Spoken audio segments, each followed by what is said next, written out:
സംസ്ഥാനത്തെ മികച്ച രണ്ടാമത്തെ പഞ്ചായത്തിനുള്ള പുരസ്കാരം കരസ്ഥമാക്കി ആലപ്പുഴയിലെ മുട്ടാർ ഗ്രാമപഞ്ചായത്ത്.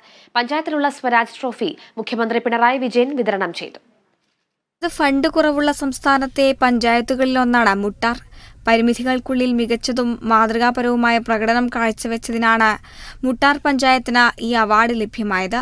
കേന്ദ്ര സംസ്ഥാന സർക്കാർ നൽകിയ എല്ലാവിധ ഫണ്ടുകളും മുഴുവനായും ചെലവഴിക്കുകയും നികുതി പിരിവ്, പഞ്ചായത്തിൽ നിന്നും നൽകുന്ന സേവനങ്ങളുടെ കൃത്യത, കാർഷിക മേഖലയിലെ ഇടപെടലുകൾ, വയോജന ഭിന്നശേഷി പദ്ധതികൾ തുടങ്ങി നിരവധി കൂട്ടായ പ്രവർത്തനത്തിലൂടെയും നാട്ടുകാരുടെ പൂർണ്ണ സഹകരണത്തിലൂടെയുമാണ് ഈ അവാർഡ് കരസ്ഥമാക്കാൻ കഴിഞ്ഞതെന്ന് പ്രസിഡന്റ് കെ സുരമ്യ പറഞ്ഞു. ഒരു വർഷം 12,53,000 രൂപ വരവും ഒരു മാസം 9,43,000 ചെലവുമുള്ള പഞ്ചായത്താണ്.